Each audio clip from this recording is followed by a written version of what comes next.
میرے نزدیک اس دور میں قرآن مجید کے اس اعجاز اور اس کے ایک معجزہ ہونے کے لیے سب سے بڑی دلیل علامہ اقبال کی شخصیت ہے۔ وجہ کیا ہے کہ علامہ اقبال علماء کے طبقے میں سے نہیں تھے۔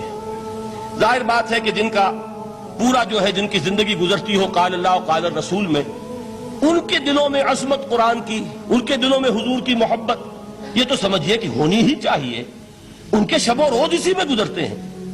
لیکن یہ کہ ایک ایسا شخص جس کی تعلیم ہے کالجوں کی، یونیورسٹیوں کی، جس نے مشرق اور مغرب کے فلسفے کھنگال ڈالے، وہ شخص، اور وہ بھی اس دور میں جبکہ ہم پر مغرب سے مروبیت بہت شدید تھی۔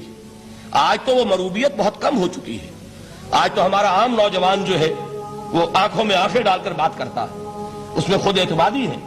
ہمارا بھی اپنا ایک معاشی نظام ہے، ہمارا اپنا ایک سیاسی نظام ہے، ہمارا ایک اپنا سماجی نظام ہے، ہماری اپنی سوشل ویلیوز ہیں۔ آج کا نوجوان الحمدللہ احیاء اسلام کی وہ جد و جہد وہ مرحلہ در مرحلہ بہرحال آگے بڑھ رہی ہے۔ وقت لگے گا، لیکن یہ کہ اس میں یقیناً ترقی ہوئی ہے۔ اسی کا مظہر یہ ہے کہ خود اعتمادی ہے۔ We have confidence۔ ہم جانتے ہیں کہ اسلام ایک دین ہے، مکمل دین ہے، اس کے پاس زندگی کے تمام مسائل کا حل ہے۔ لیکن یہ ہے آج 1985 کی بات۔ علامہ اقبال اس صدی کے آغاز میں گئے ہیں یورپ، جبکہ ہم محکوم تھے انگریز کے۔ ایک حاکم قوم کے ہاں جا کر اس سے مروبیت کتنی شدید اس وقت تھی، جو جاتا تھا اکثر و بیشتر واپس آتا تھا تو کھڑے ہو کر پیشاب کرنا ضروری سمجھتا تھا، اس لیے کہ اس نے وہاں پر لوگوں کو یہی کرتے دیکھا۔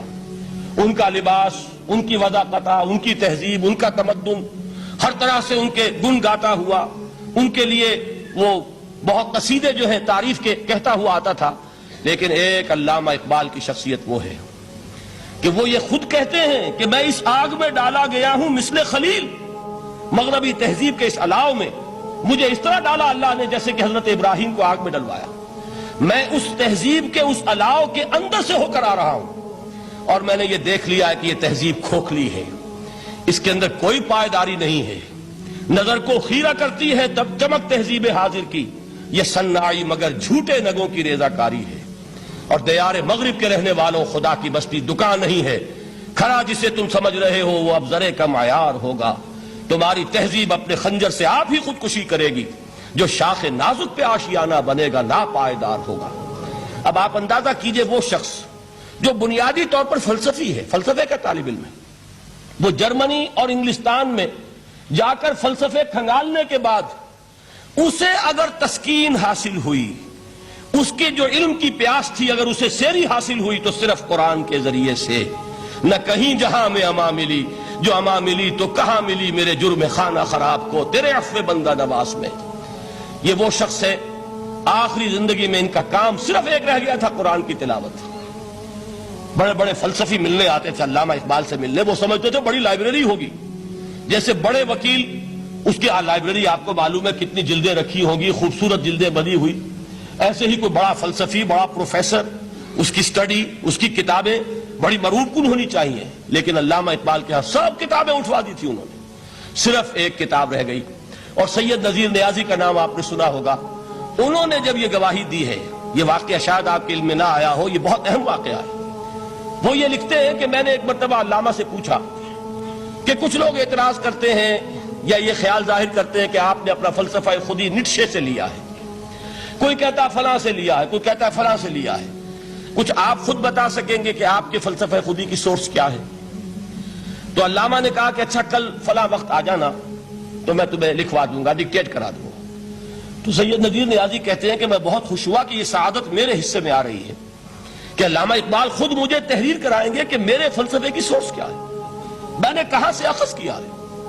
دوسرے روز وہ گئے، حاضر ہوئے، بڑے ہی ارمانوں کے ساتھ پینسل اور کاپی لے کر بیٹھے۔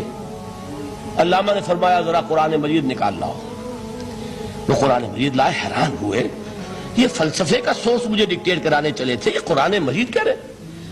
کہا کہ ذرا سورۃ الحشر اس کا آخری رکوع، وَلَا تَكُونُوا كَالَّذِينَ نَسُوا اللَّهَ فَأَنسَاهُمْ أَنفُسَهُمْ أُولَٰئِكَ هُمُ الْفَاسِقُونَ۔ اے لوگوں، ان لوگوں کے مانند نہ ہو جانا جنہوں نے اللہ کو بھلا دیا تو اللہ نے انہیں اپنی خودی سے غافل کر دیا، اپنے آپ سے بیگانہ بنا دیا، یہی ہیں لوگ جو فاسق ہیں۔